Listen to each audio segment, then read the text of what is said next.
Welcome back, everybody, to the Card Chatter with Refractor Jones and Bobbles and Ball Cards. Hope you all are having a wonderful week. This is the Wednesday episode. This will be episode number 17. We are quickly approaching our 20th. Doesn't seem like it. Time has been flying by, but we hope you all are doing well.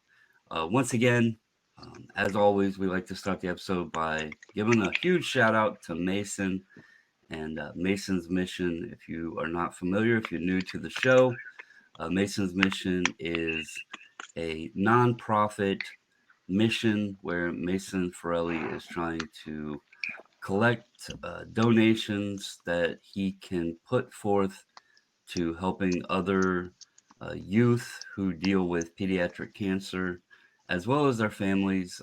Just try to help them ease the struggles and the pain of what they're going through, and financially, and uh, just pass it along. He's a very strong young man to be doing this and putting others first. So we want to do our part with sharing his mission, and hopefully we can help him help others. So how are you doing this morning, Mr. Refractor Jones? You refreshed? I'm very good, sir. And yeah, and I just want to say, my simple mantra also is always been to give is to receive. So just remember that, people, you just to give is truly to receive. You'll definitely feel good about what you're doing, and you're definitely going to help out a young man who's doing the right thing. Yeah, I mean, for those that don't know, Mason is a multi-time. Uh, he's a survivor slash fighter of pediatric cancer on multiple occasions, and you know, I think that's what's most impressive. Like he could, we could be sitting here saying, "Hey, could you help donate to help Mason?" Because he's obviously Sure. went through a ton, but that's not what Mason wants. He wants to get money to help other people, and Right. I think that's like an amazing thing for a young man. And as much as he's went through, to say, "Look, I want to do something for somebody else because I see how hard this is," and Yeah. um, I appreciate everybody and what they do for me, so I want to try to help people, um, by doing for others. So I think that's even Yeah. more impressive than you know. Yeah, it's just an amazing thing. So, Yeah. um, Yep. That's why, so that's the one thing I'm very proud of that we've decided to do, and it's something that we're going to continue to do is to support Mason and his charity, and we're, I mean, even though we're coming to the end here of September, we're awareness should be brought out throughout the year. I mean, again, pediatric cancer is the less funded research cancer out there, and that just makes absolutely no sense. Children don't have full lives. Us as adults, our lives are short as it is, but children, they haven't even started their life. So we really need to do more. yeah, and the crazy thing is, like, you say it's the least funded, and it makes you wonder: is it because the folks think, well, they're just a child, the adults are going to keep the world going. You don't know why that is, um, but I can tell you, kids like you go to the children's hospital, and I've had experiences with having to be in the children's hospital because my son and his diabetes. Them kids, they're so innocent that they don't really, like, they know something's Yeah. wrong, but they don't really know what's wrong or how severe it is or anything like that. And they're some of the most resilient and Right. strongest individuals out there because they could be having the worst day and still have a smile on their face. Like, you give them an ice cream cone and you've made their world. And an adult, a lot of times an Yeah. adult has something happen, and then it's, and I'm not like trying to talk bad about anybody, but it's like the end of the world. Something bad happens and that's the end. Right. and it's just amazing to see these kids Yep. because they have these big smiles and they're trying to be happy, and they're almost immune to knowing what's going on. Like they know something's happened, but they don't put the severity of it there. So it's really No. amazing to see. So Yeah. The strength that children have is just leaps and bounds to what an adult has. You know, right. the innocence of a child is an amazing thing. Um, So speaking of children, and we obviously are a show talking about sports cards and the hobby and the fun of it, collecting and all of that good bit. We toss in a few other nuggets here or there, like last episode. Let's have some fun with this one. A little casual Wednesday, a little laid back, relaxed, just a good old hobby discussion. Um, I thought it would be no fun. controversy. Nope, there's no well, I mean, some people might disagree with what we're going to talk about. Um, Oh well, but absolutely. but this is going to be our picks, our opinions, our favorites. I thought it'd be fun to share with everybody what our favorite sets have been throughout the years of each decade. That way, we're not going to do it every year. We won't do a favorite set for every year. We'll do our favorite set from each decade, and you can pick any sport. Doesn't matter for that decade. They can be different. If you want to toss in your least favorites, that's fine as well. If you have one of those on the list, but I think it would be fun to share and maybe talk a little bit about the set and why it's your favorite, and that sort of thing. So I would love to hear yours since you got to experience the 70s. um, I was not around for that, so I can't say that I have a favorite outside of or for any reason other than collectability or buying the sets themselves or the design of it. But I don't have much experience of Mhm. the 70s because I wasn't there.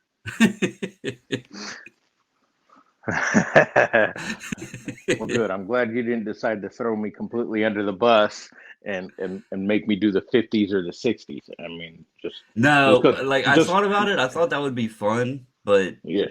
there's so many great ones in the 50s that's kind of like you could do the easy route and say, well, 52 just because it's iconic. And so I was like, well, let's just do the ones from since we've been into the hobby. I thought that would Mhm, be, and then we would have reason for it as well, like why that set, like, spoke to us. And this is, mhm. Well, for me, it's for the 70s. It's going to be 79, and it's kind of a toss up, really, because I also like I wasn't born at I mean I was born the 75. Geez, I can't even figure out how old I am anymore. So yeah, all right. So I am old. Um, so the 75s were cool because I like that multicolor, but I also like the mini series of the 75s. But my cool set for me was 79 because that was when I officially started collecting cards. I was definitely immersed into sports cards, and I can remember the biggest cards for me for 79 was having the Pete Rose, because of course Petey was my favorite guy, and I love the bump wheels, and because there was an error card on the bump. They had him on a Rangers, and they had him on the Blue Jays. So that was kind of an oddity because I remember having the card, and I'm like, hey, how come one says Blue Jays and the other one says Rangers? It makes no sense. And I never knew, and I thought I was the only person in the world that had that air. So I thought I was the greatest thing, this sliced bread. I was like, ooh, I have something so cool, and it wasn't even about that, hey, I have something that's so valuable, because I didn't think of sports cards that way. I just thought that I had something so unique that nobody would ever know or ever see in their lifetime, that I, that I actually owned. So, let's just say about a year later, I took it to, my favorite little card shop, and he burst my bubble. Nice. All right, I'll go ahead and do. We can alternate here. I let you start on the 70s. I'll do my 80s set. Okay. And I think some of the sets I'm gonna pick, people are probably like, why? But that's why I thought this would be a fun topic, because it doesn't have to be the most popular. Like most people could probably, you ask them, they would probably most say the same sets. Like 80s, I'm sure most people would probably say right off the top of their head 89 Upper Deck, because of the significance of that set, and it was new and fresh, and the foil packs and all that. I'm Personally, I'm hope I'm hoping you're gonna say my set for the '80s. Go ahead. my favorite was 87 tops. Um, Ah, darn it. my Okay. my favorite was 87 tops. Yes, there was a ton of it printed. I mean, you can still today find it everywhere. But Hmm. that wood grain border was just. It was also kind of maybe because of the way you talk, like with 79 being when you started. I mentioned 86, 87 is when I started. That wood grain Hmm. border was just awesome to see. Um, the design of it, and then it was loaded like a lot of the star players. So as a kid, I didn't see a lot of the traded sets, because those were usually sold either catalog, or having to go into a shop that had them or whatever. So I didn't experience a lot of Yep. the tops traded sets, but I could get the regulars. So obviously Conseco and Bonds and Bobby Bonilla was a big name back then. Will Clark, all those Hmm. guys were in the traded set for 86, and I didn't have my hands on those. So I was, my rookies of those guys were in 87. My, Barry Bonds rookie, and Hmm. Canseco's, and McGuire, and um, Will Clark, and all those. So like that was a set that had a lot of names of the popular players, rookies, that that we were chasing as a kid, um, because just simply the way the You traded sets forgot one. were. They What's that? You forgot one. I forgot one. Hmm. Um, uh, Barry Larkin is in the 87 set. Yeah. Right. Yeah. I completely forgot about Barry Larkin, but how about Bo Jackson? Oh yeah, the future star. Yes, Yeah. yes. You're 100% right. Yeah, and he's in the 86 traded, right. Yeah, see that Yeah. there's a perfect point. There was so many players in that 87 set. Thank you for mentioning it, Yeah. because there were so many. Like there's so many I said Yeah. and forgot one of the key ones. Yeah. Um Yeah. so that set just like it was awesome to get packs of. And yeah, it was a big set and there was a ton of it out there. But it was just such an awesome set because there were so many players in it that, you know, to us as kids, today there's the rookie rules on the cards and the rookie logos on the cards and all that. But back then, as kids, like I said, we didn't really see the tops traded sets. So that 87 set had all of those players, and that was their rookies, and that was just like Hmm. the big set for my time. So Yeah. the So let me design, the ask you this: players, everything. the 80, because 87 is your favorite. Have you ever thought of building the 62? Um, no, I haven't, and Because it's the honestly, same. It's yeah, kind of it like has it's kind of like the wood same wood grain. grain. Yeah. I haven't, and the missus actually asked me, I think last week, because we've discussed like some sets to put together. I after seeing all of the the difficulty that even James has had, I don't know that I'll be able to get it done either. But I have a good portion of the 56 set.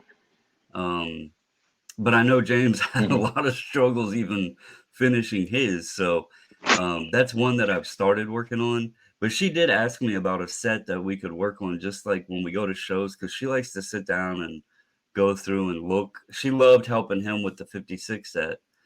So she's asked me that. We Hmm. talked about building the set since we were both born in 80, doing the 1980 set. The only downside to that is there's so many of those available already as a complete set.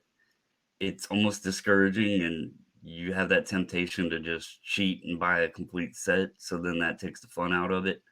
Yeah. Um, but it probably financially makes more sense to just buy it already built. So that's a good one to think about doing the 62. Well, So yeah. If you do the 62s, though, you're going to be in for a little rude awakening because being that there's high numbers there, yeah, there's also the variations because there's certain cards in there that that came in different form, like the Hal Renfro is something that's not a very noted card, but it's a big card. There's just many little different variations to the 62, so you can actually build a 62 set, and then you can build a 62 set with all the variations in it and stuff. So right. I it's I pretty actually tough. joked with James and I said, okay, now you need to break your 56 set down and you need to figure out which ones you have of the white back and which ones you have of the gray back, and then you need to complete those Yeah, sets. He was like, yeah, "No, I can't do that." But yeah, that's another yeah, fun thing. Like many people overlook with the vintage sets is sometimes there's so many little nuances with the sets. You could like to build a master set, it could take a while. You mentioned like the high numbers and all that. Luckily for me, I am in a vintage group. It's a very small vintage group of a dealer that gets his hands on a lot of cards. And they're not high grade stuff. They're lower grade, but for a set, they'd be perfect. So he posts a lot of that stuff. hmm, So if it's something I ever jumped into, I do have an avenue to, when he does his sales, potentially pick some of those tougher to find ones up because he normally has, he may not have all of them each sale he does, but he would have some of them and that would help, kind of move it along. So at a cheaper price too. So yeah. I think you would have fun building that 62 set. I mean, as soon as you started doing that set, you'd be like, man, this is tough. Not just because it's tough to locate these cards, but it's tough to get the card that I actually want in the condition that I want because there was just the quality was so poor. They were so miscut, oh yeah. and it's tough. It's tough to put together a nice eye appealing set, that you're going to be happy with, but you definitely have a lot of fun with it, without a doubt. So what is your 80s set? Ooh, 83. 83 tops. I love 83 tops. Nothing beats a good Tony Gwynn rookie. I have his right there. That is a cool set Yeah, too because you had the little it I'm trying to think. I've seen it. Isn't the 2023 tops design similar to that? Except it let me is. pull that up real quick. Yeah, kind Didn't they a do little it bit, with but it doesn't the have. little image in the bubble and then like a team logo or something? Yeah, And I thought so. yeah, Okay. yeah, Are you gonna do that set? yeah. 80. Yeah, no, but I'm gonna stick with the 83 on that one, just because I loved throwing out all the Ryan Sandbergs and the Boggs because Sandberg and Boggs were the big ones, and Tony wasn't the big one at the time, and come to find out Tony was the bigger of all three. So Yeah, it's that funny that the was that was my images. first experience of hitting right. It's the images in that set are funny too because you mentioned Sandberg and he's he's up to bat. But then you have Wade Boggs like out there just standing on the base, and you have Tony uh, leaving the batter's box like running, and Terrible. it was like the photos Yeah. they used were just like, where did you get these from? Because normally it wasn't Yeah. like Tony. You don't even see his face if it didn't have the little bubble down there. You wouldn't even be seeing his face. It's just his back like Nope. hunched over as he's running. So whoever put the Yeah. imagery together for that set picked some weird images.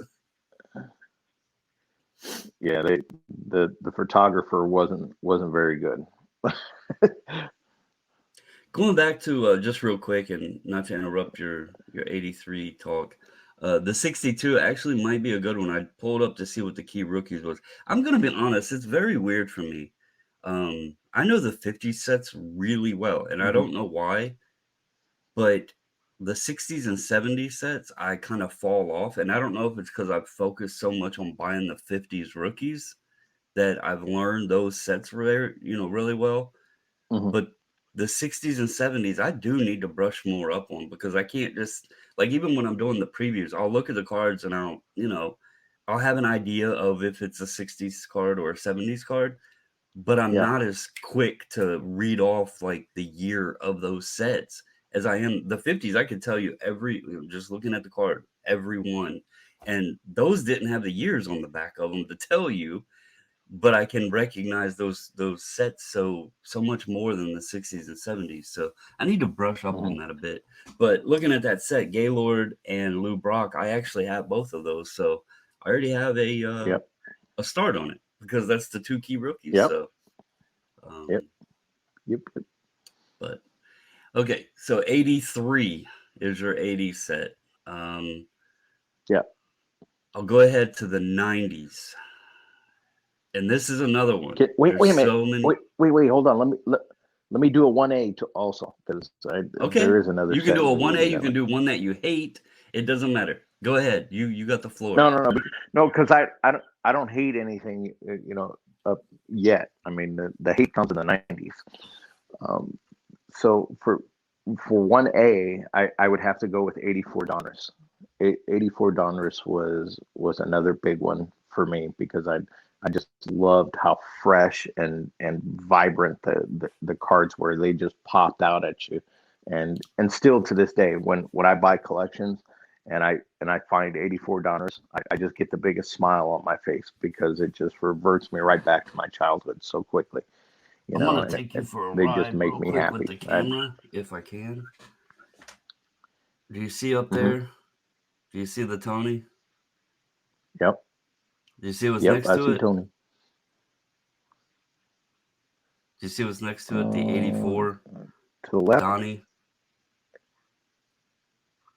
Oh, the Don Mattingly. Yeah, the Okay. 80. You were sitting there Yeah, talking I can 83 see and then Barry 84. I have them Sanders right there there. next to each other. Yeah. That's funny.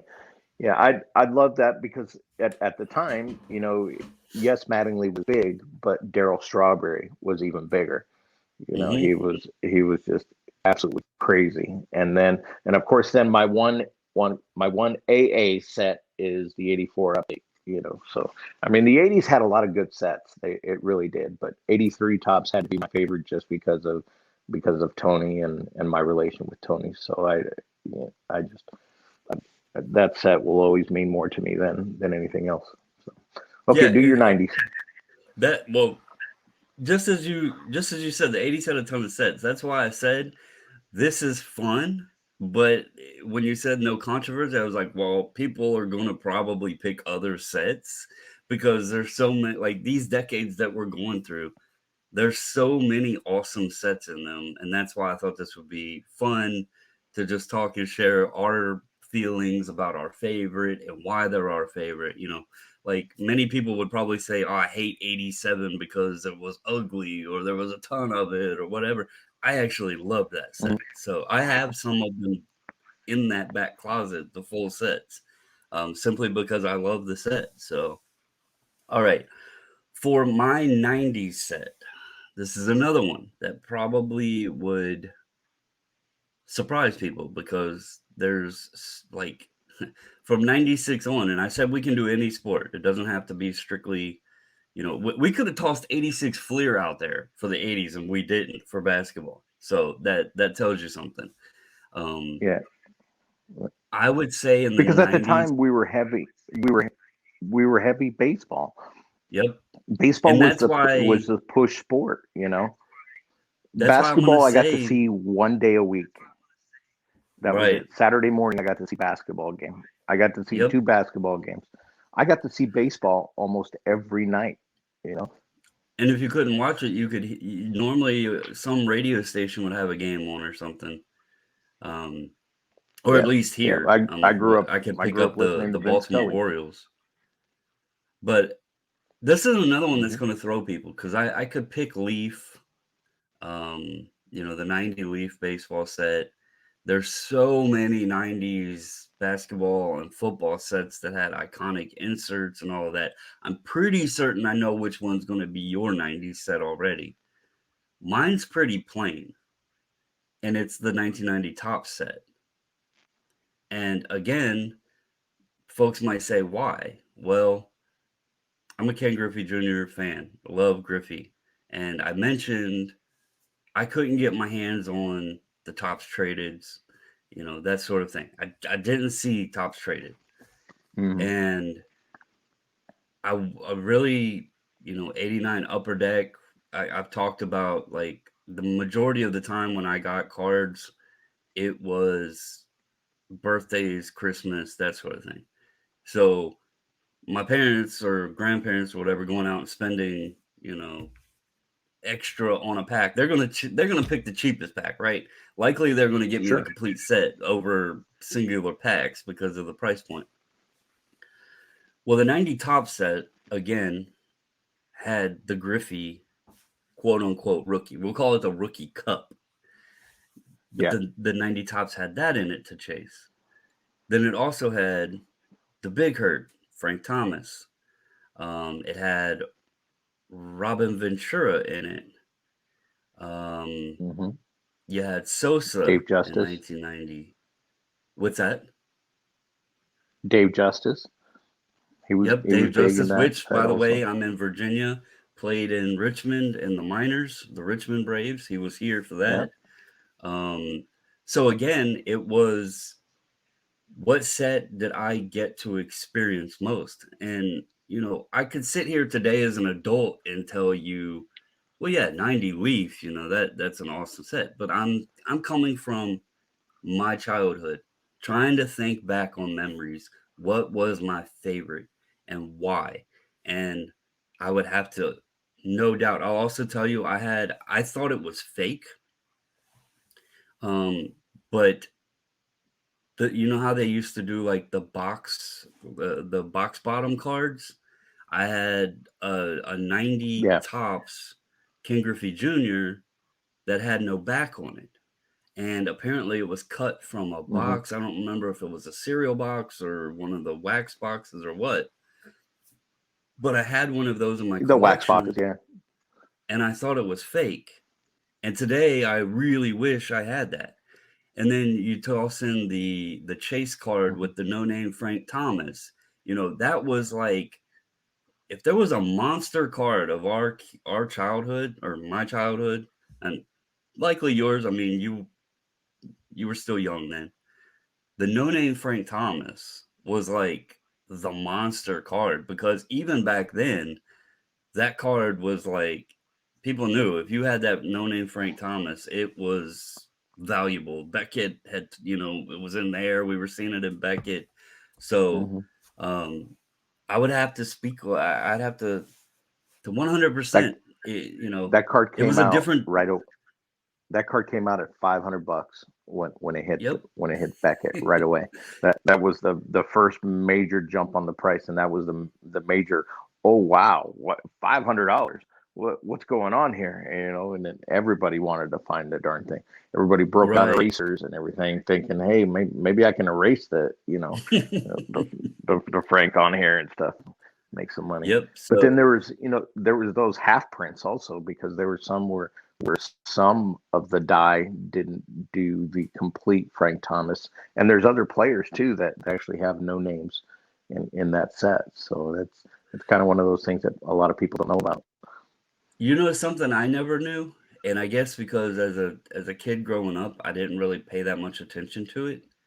Um, I recently learned that on the 1990 O-Pee-Chee, it actually still says Tops on the front of the card, and you have to look at the back of the card Hmm.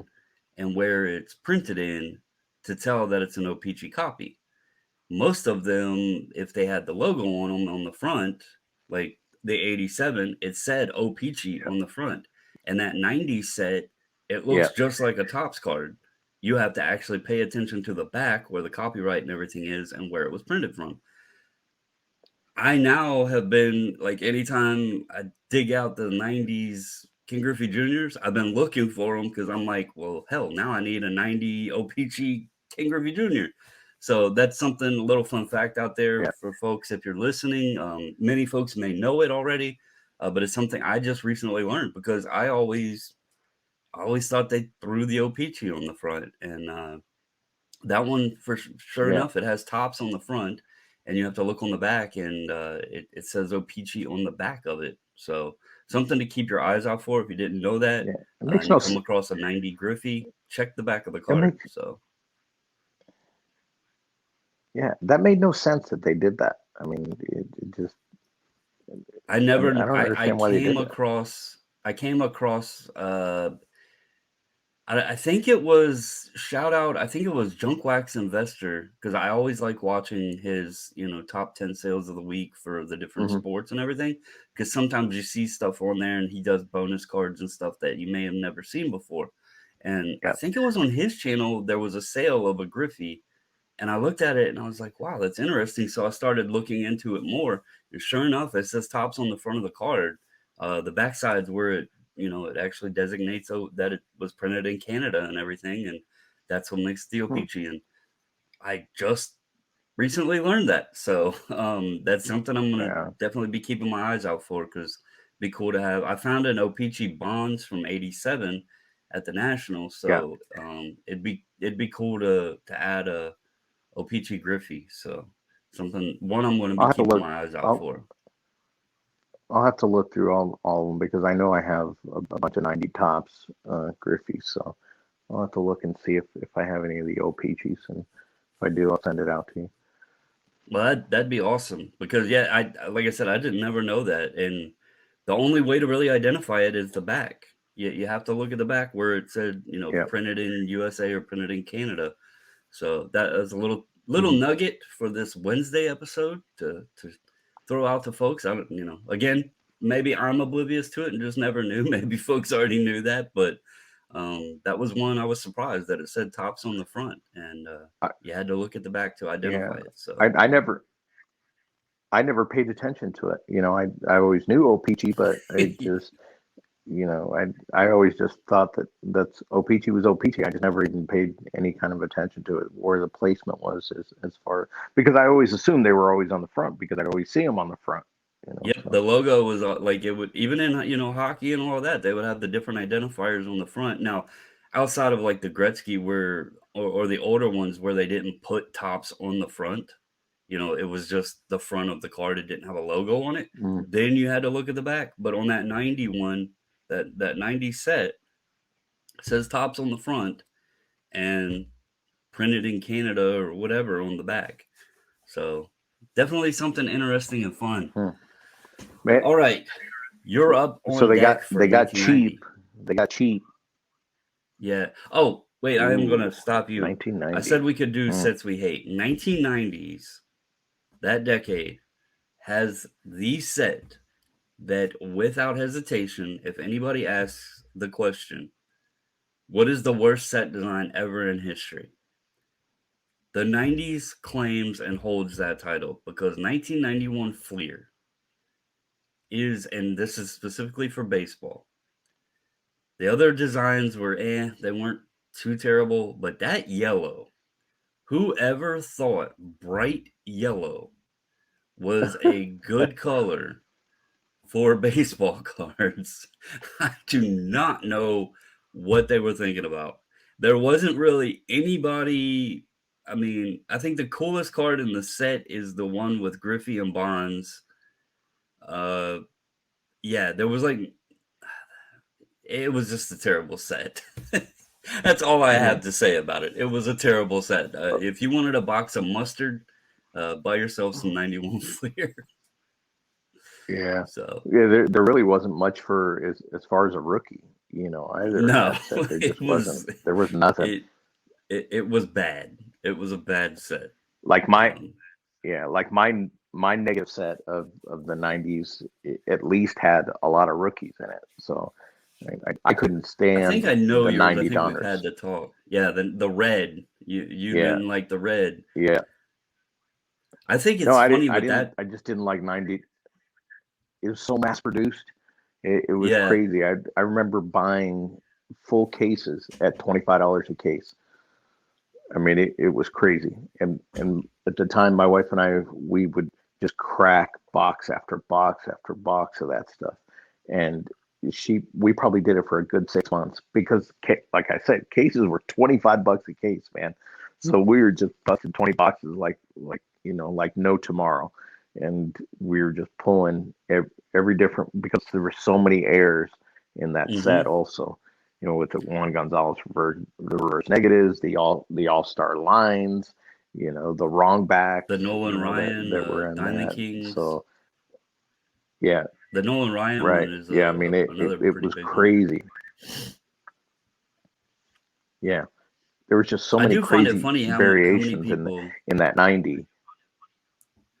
It's interesting when you see the Griffies listed, the 90 Griffies on eBay or whatever, and people try to create little nuances with the card. Hmm. Blue dot not supposed to be here, and it's like, okay, Yeah. it's just funny. Yeah. So, all right, what's your favorite set of the 90s? And I'm pretty certain I know which one it's going to be because it's the one that's Yeah, close to your heart and kind of there's tells no the story of today. But there's so yeah, many there's no options. I support. mean, 90s, there's so many. We almost should have did like 90 to 95 and then 96 to 99 or something, but I just wanted to stick Yeah. to the decade. So, Well, '93 finest, basketball. I mean, I love that set, and everyone knows that I've built 15 of the refractor sets, and I'm still going, and I'll still be going till the day I die, building that set over and over again, just to keep myself going, to say that I can build it. So I don't know. Maybe through the years it'll get tougher when it starts to dry up. But '93 finest basketball refractors and the regular set for that are my favorite. Baseball was pretty cool too, but I really didn't care for the whole silver design on the baseball. I love the basketball. The basketball was so colorful. So um, I'm big on that set. Going back to the '80s though, the one set that I did like in the '80s was '89 Score, the football, and oh and yeah. it's something that a lot of people, you know, they'll know it, but they just didn't collect it. A lot of it wasn't out there. So while you're talking, I'm going to share something with you because I don't know if you've realized this. Um, 'Cause I do all the designs and the editing and all of that stuff here for the channel and the Mhm. podcast. And so I don't know if you've recognized this or not. Um, if it'll pull up now. No, it's not pulling up, but I'm going to share a screen real quick. I know the listeners can't watch this, but I'm going to show this. So the little image that's on our uh, when I do the thumbnails and then the little imagery that while we're talking when people are watching it on YouTube, I use this little Okay. template right here, which happens to be an 89 score template, but just for, copyright sake and everything, I put our image inside the box and block the score logo and then Yeah. put our name down here in the bottom. So I don't know if you ever realized that, but I actually used the 89 score football design to put our image in and then put our names inside the bottom down here on the box. So that was I, something I never I actually told you. I never noticed. Yep. Yeah, I I never use noticed this that. little template and I just put our photo in here and then I put the Refractor Jones Bobbles and Ball cards down here That's in the box. So for all the listeners out there, if you want to know where that's that funny. comes from, the little custom card looking thing, that's actually a template for 89 score football. Yeah, So that was a cool set, man. A yep, ton there of was a rookies lot in of. that set. I mean, that set is loaded. Not just the key big names everybody knows of with Barry, Dion, Troy. You had Michael Irvin and Tim Brown, and like there was so many key guys in that set. Yeah, Don Beebe was a big one in that year. Yeah. So all right, Derek you're. Thomas. Oh yeah, Derek. Yep. Yeah, He's another one that has the portrait. I think it's fun. I think the ones that get missed or looked over a lot are the action, the ones who their rookies have an action photo, because it seems like a lot yeah, of people can associate the portraits, those key rookies, but it's like I said, like Tim Brown and Michael Irvin, those guys had the action imagery instead of the portrait image. So I think those yep. kind of the action images kind of get looked over a bit. So, Hmm. all right. So, anything else to touch on with the finest for the '90s? I'm gonna go to 2000s. Nah, I mean, never. I'm gonna go to 2000s. This one I know you're not gonna like. I know you're not a fan of the player, um, but this was a set that was. No, don't do it. Don't do it. What do you think? What do you think I'm gonna say? No, no. Go ahead. Go ahead. Fire away. I don't even want to So see the it. set for me is 02, 03 finest. And there's several different reasons why. That set was interesting on how it was broken. It was broken into mini boxes. It was kind of like when you went into the shop, everybody was buying instead of just buying like a single pack or something like that, That's where people were buying. Like Tops was smart with breaking them into the little mini box allocation because people were going in and then buying a mini box rather than just a pack or two packs or whatever. Yep. And some folks would buy the full box, but that set drove a really fun chase to it with those draft redemption cards. And obviously LeBron, and I know you're not a LeBron fan, but during that time, LeBron was like he was being talked about even in high school. Like I remember watching his St. Vincent St. Mary's.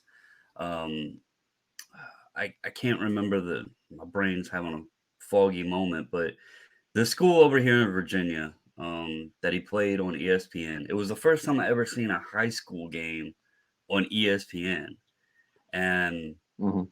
it was at Farragut Academy. Is who they played. Yeah, Um, Farragut Academy. I was going to say Yeah, Kevin I was Garnett's old having a school. moment. So that game that the St. Vincent St. Mary's versus Farragut and LeBron lost, but it was on ESPN and it was just like, okay, this kid's for real, like ESPN is showing his high school games. You just didn't see that, and so Right. there was a buzz for him even before he was drafted. But the fun thing with that product, and trust me, that for me to say it was my favorite product there is is big because I got burned on that product. Um, Thanks to the Detroit Pistons. There was more buzz leading up to that draft than just LeBron. And that's why I say that product was fun because you had Carmelo up at Syracuse and winning the national championship. Hmm. And then this debate of, Cleveland, the hometown hero, the big time name LeBron there, with Cleveland at the number one spot. But then there was talks of Cleveland might actually go and forego that Akron kid and take Carmelo Anthony because he just won the national title with Syracuse.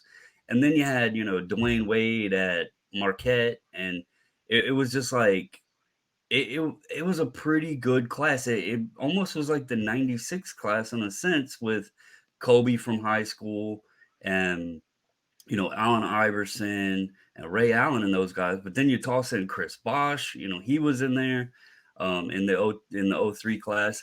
So it was like a strong class.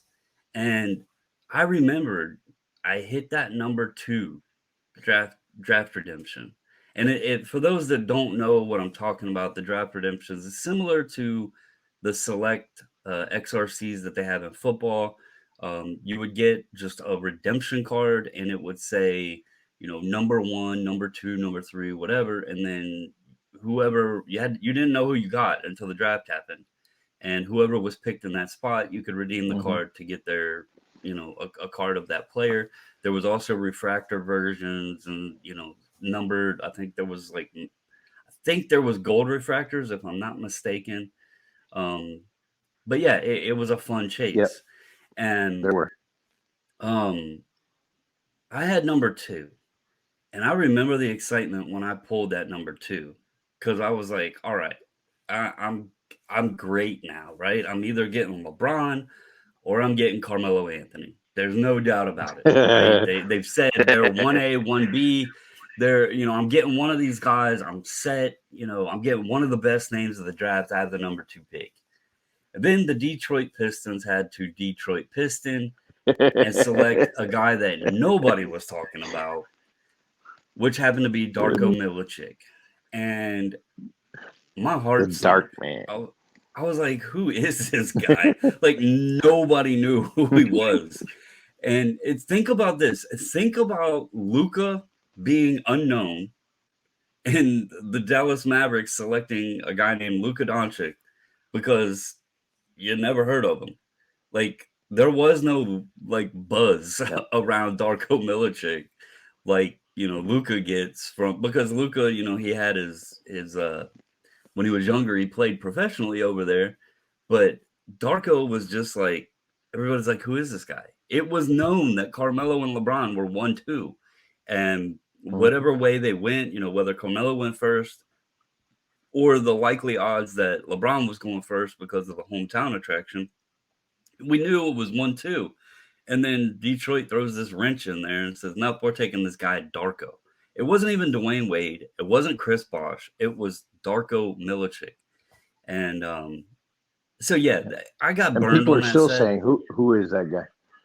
Yeah, well, the last time I seen that dude is like big now. I know he was working on a farm or something at some point, but then he tried playing pro ball and he did not look like any of the other players. He had put on a ton of weight. So yeah, I don't know where he's at. I'll just say this: it was not the pick that you wanted, holding that number 2 pick. So it didn't pan out for me, you know, in a good way at all. But I can still say that set was my favorite because that drove a really fun, a fun feel. I remember going to my hobby shop, and there was just people there, and that's what they were there for, to buy that Topps Finest. We all wanted to hit that draft redemption. That gave a chase Mhm. element, and you know, again, that mini box idea, that was something new, getting those mini boxes, and you could buy, tell them, do you want the front, the back, the, middle, whatever, and pick a mini box out. It was just, it added a little fun element to it all. And, then you had the other element of, even though you got the draft, one of the picks, you didn't know who the player was. So it was really fun. Um, so even though the set didn't work out for me, I'm gonna have to say that that's my favorite because of remembering all of that. It being a different set, it having a lot of fun element to it. The memories of going to the card shop and seeing other people there and us all ripping, and trying to hit one of those draft redemptions. That was a really good time. So that's my favorite. Yeah, the 2000s are tough for me because I I just did not. Of course, I didn't like LeBron, and I did buy a lot of that stuff, and I had two black LeBron refractors, and I had one gold refractor, and and I will say here, which a lot of people will be shocked to hear this, I sold those bad puppies, and I sold those bad puppies here 2 years ago. So let's just say I did well with those. That's the only good thing that I ever got out of LeBron. I actually turned a lot of good positive vibes into that money. I donated quite a bit of that money, and then I actually ended up buying another rental property just because of that. So that's the only good thing that LeBron has ever put forth, for me. Otherwise, I can't, I just can't stand it.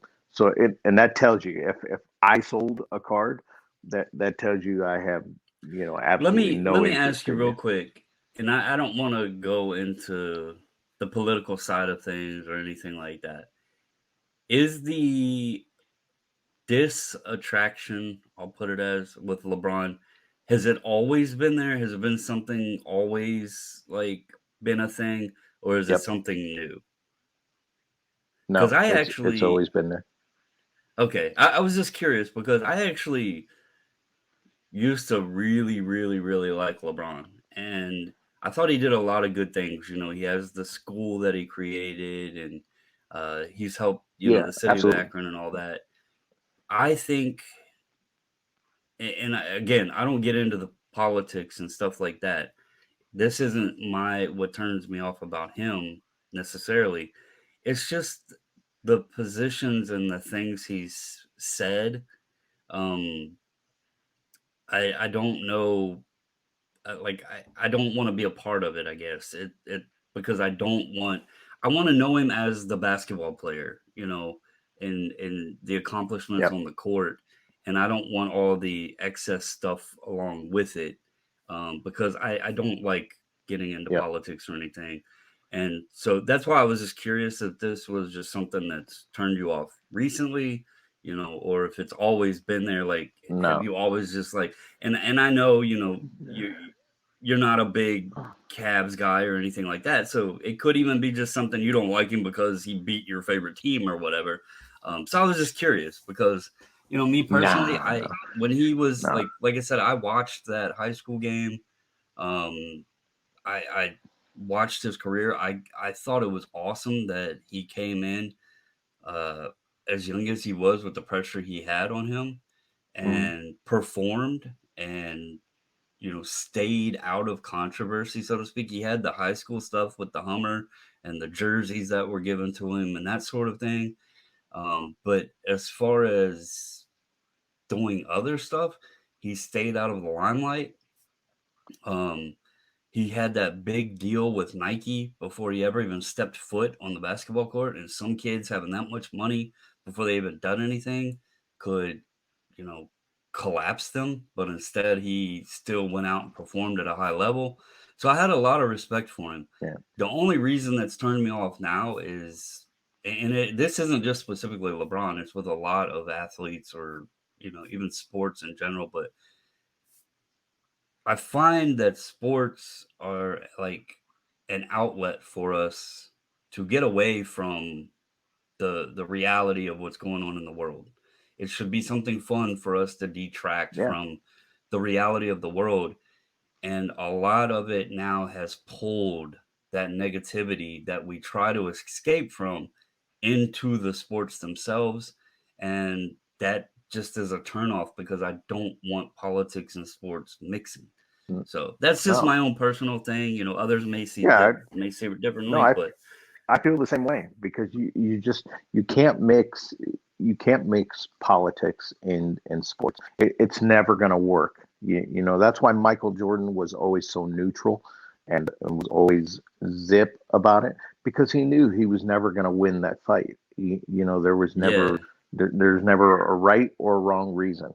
My biggest thing about LeBron was that he always whined. He just, even when he was in high school, he was a whiner. So I just, Oh, with the I don't, fouls I and don't like that. everything. Yeah, yeah. I always loved, you know, I'm big on the That's high school guys coming out, and that's I loved like KG. KG yep. was a beast, coming out, and he was a beast coming into the league. He didn't whine about anything. He took his licks, but he went right back out there and gave them to you, just as Yeah, much and as that's he a good received. point. I mean, So, like LeBron or Jordan, sorry. When you watch the Last Dance, he talked about how Detroit was roughing him up and he knew he needed to hit the gym. He knew he needed to find a way to put on, bulk up a little bit. And you mentioned KG. He was actually my fallback player when Shaq broke my heart and went to LA. I started because I loved Shaq and Penny Hardaway. And when Shaq left and went to mhm, LA, I didn't want to follow. Like I loved Shaq, but I didn't want to feel like I was being a bandwagon fan and going to becoming a Lakers fan because Shaq went there, and plus they were on the West Coast, so it was like, yeah, well, I'm hardly going to get to watch those games as a kid. So I actually fell back on yeah, following Kevin Garnett and Stephon Marbury. That was kind of my. And Marbury was came out as a rookie in '96. Shaq went to LA in '96, so it was kind of like that perfect fit right there. I started watching KG and Marbury. mhm, So yeah, I get that as well. It's funny you mentioned the LeBron whining thing because part of the reason that I don't watch a lot of basketball now is I like watching sports with the missus, and she hates how the guys like don't even get touched and they're whining about fouls and this and that. She can't stand it. Like she's like, these guys are so big yeah, and they're gonna sit there and whine because they get touched on the arm. It's so and so we just don't watch it. And there is a lot of acting in all sports. There's a lot of acting mhm, today. We tried watching soccer, which I never do, but I turned it on one day and I was yeah, amazed that even those guys, they act like they get kicked in the shin and fall down and their legs done falling off and they're dragging it around with them. They didn't even get touched, you yeah, know. So it's really yeah. funny, but Right. that's interesting you said that because I do see that. So um but what is your 2000 set? Because we still haven't gotten to that. Whew. Yeah, it's tough because I like I, I I like there's two sports that I like in the 2000s. So I probably 2007 is my favorite for baseball and basketball, and I like both of those sets. And I kind of like the 2007 tops baseball just because it had the Derek Jeter card with the little mini George Bush, thrown into it. And I thought that was pretty cool. And then of course the basketball was 2007 Topps Chrome for basketball. I love that set, and I love the color, on the refractors and stuff like that. So I mean they're all good. I mean there's so many to choose from. It's tough, but definitely my hated set was the LeBron year. I mean, because I cared less, and to think that I actually pulled those LeBrons out of packs. I mean, how the hell do you hit two blacks and a gold? I mean, it's crazy. Of course, I hit the guy that I just could not stand at all, but they worked out in my favor. So thanks, LeBron.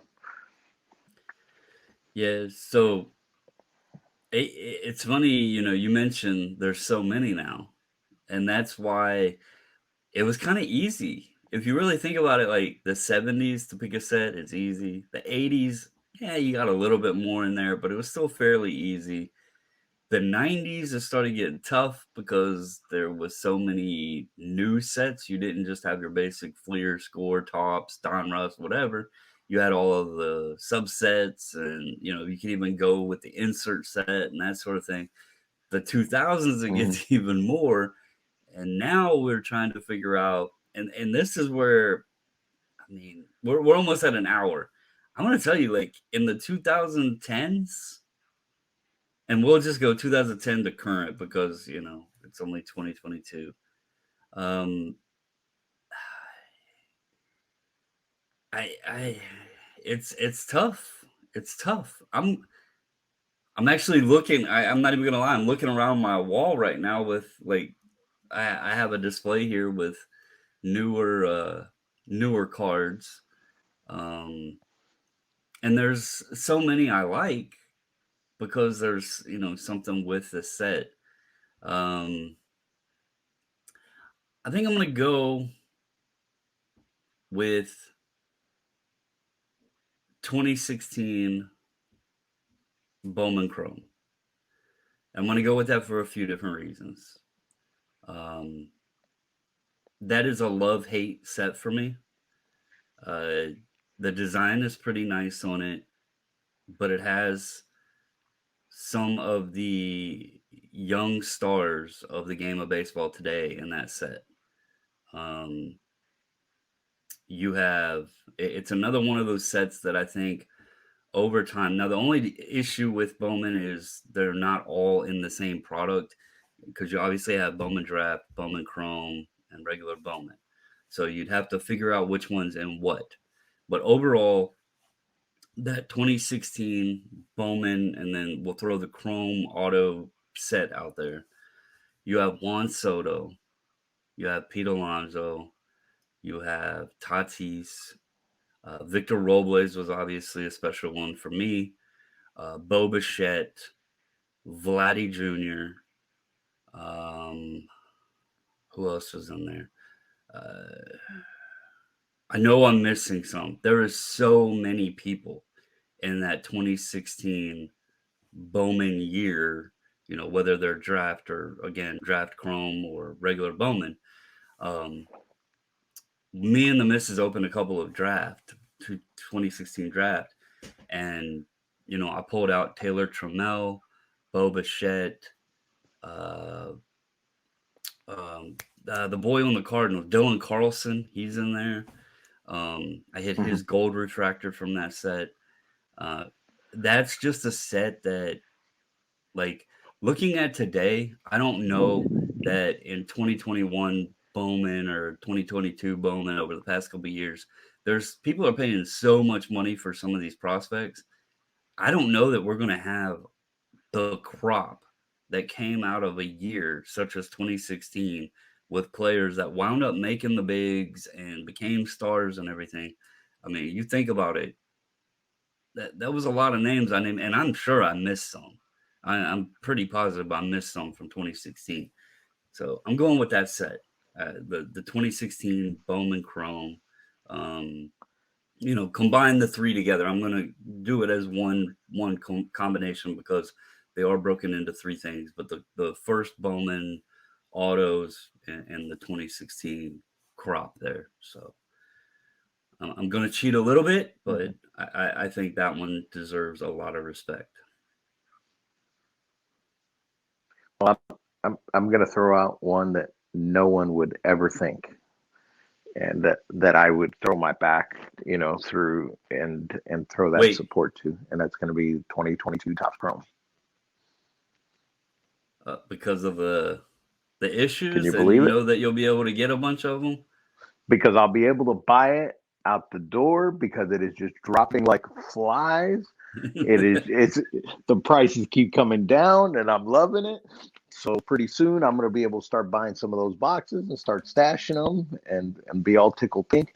And I can already see it at the next major show. I am going to have a boatload of refractors sitting waiting out there for me of that product because there was so much of it that initially got cracked, and they Well, were chasing those SPs and they weren't there. So I'm thankful for the product because I'm gonna be I like, hey, guarantee it's probably gonna be the easiest set for me to build. I'm putting that out there right now. I know that will be the easiest refractor set for me to build. I guarantee there's going to be a ton of the refractors available for you. I Yeah. 100% guarantee because it's a weak rookie class if you minus Julio Rodriguez and Bobby Witt, Torkelson and those guys.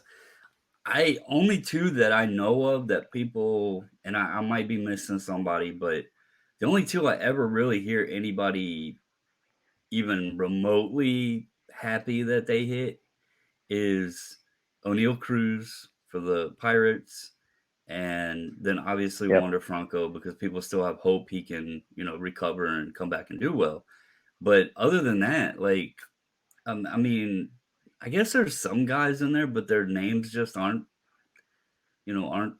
tossed around or hyped that much. Um, like Brandon Marsh for the Angels or Jaron Duran.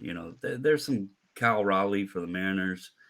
Um, what's the guy Berger or whatever for the White Sox.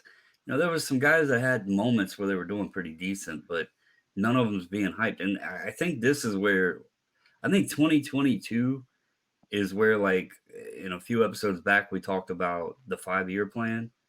I think right now is the ideal time to implement a 5-year plan because there's so many unknowns with these rookies right now, and none of them have like come onto the Hmm. scene and just like exploded and took the game by storm. And really, you could say that for Yep. even basketball. The last couple of years, the basketball drafts have been weak. I'll tell you, I'll be transparent. You got to do a 1A. I'm going to do a 1A for the 2010 to current.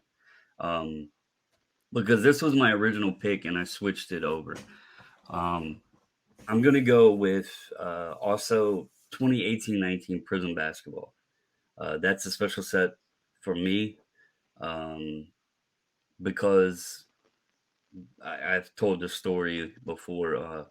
Me and the missus, like I didn't really buy Prism or anything like that, and I kind of followed along and was learning what people were really wanting in the hobby, and um, we went and this will blow people's minds, but we were not far from Blowout, and I went to Blowout and bought 14 cello boxes, complete sealed cello boxes, the 12-pack cello boxes of Hmm. 2018-19 Prism basketball. And those boxes were uh, they were $120 a piece. And if anybody, yeah, I'm sure many people's going to think I'm lying because that would only be $10 a pack, and they went exponentially way higher. But that product was very fun to open. It's also the product that kind of led me into getting interested in grading cards because I never really was interested in doing that before. It kind of led me looking into grading and stuff. Obviously, pulling the Lucas Silver and seeing, how that did graded versus raw kind of led me in that direction. Um, there was many of those prisms that were sent in my first experience to PSA. The I sent a Luca Silver, a Luca Green, a Trey Young Green, two Marvin Bagley Silvers, a DeAndre Ayton Silver.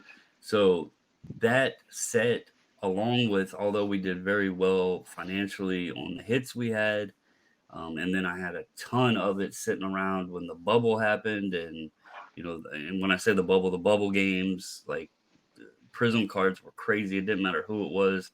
If a guy had a decent game in the bubble, you could sell them very quickly for way more than they should have been. Um, even guys like Gary Trent Jr., shout out to Cards, Guns, and Collectible or Canton Card Collector. You know him, Guns. Um, Yep. Me and I tossed his name out to him, but that set has some importance to me too, as far as hobby wise. Um, but yeah, so I'm gonna do that as a 1A. Any other yays or nays, favorites or dislikes? I think this has been a No, fun conversation. I love these fun ones. These yeah. just talk about Yeah, hobby and this what was, we enjoy and what we may not like and that sort of thing, and share some information about different yeah, cards and stuff. This this was this a is good, this, yeah, this is definitely a good episode because it got me thinking, saying, well, maybe we should do one like this again. but just do nothing but insert sets, throughout the That would be years fun as well. too. And that one, yeah, that would be really cool because I've got some really obscure basketball, insert sets that I just think are so cool that that aren't even talked about right now. So Yeah, yeah, we could that's definitely something do we that. we should probably do. I had a blast this episode. These are the ones I really like, where it's we hopefully people get something from it, um, or enjoy hearing like what we chose as our favorites. I'm sure some of them aren't going to be on people's like they'd be like, oh, I'm surprised he said that. So kind of like the shockers. I hope everybody enjoys it out there. Please, please, please, please join in the chatter. The views are great, the likes are great, all of that. But we're doing this because we want you to also be a part of it. Um, so please comment down below. Tell us what your favorite set is from each decade, or if there's one that you didn't like, or whatever. Join in the conversation with us and comment below. Let us know. Let us know your thoughts. So, but yeah, this has been very fun. Glad we brought this one up. And again, everybody, we hope you have a wonderful day. And as always, thank you, thank you, thank you. Thank you, everybody.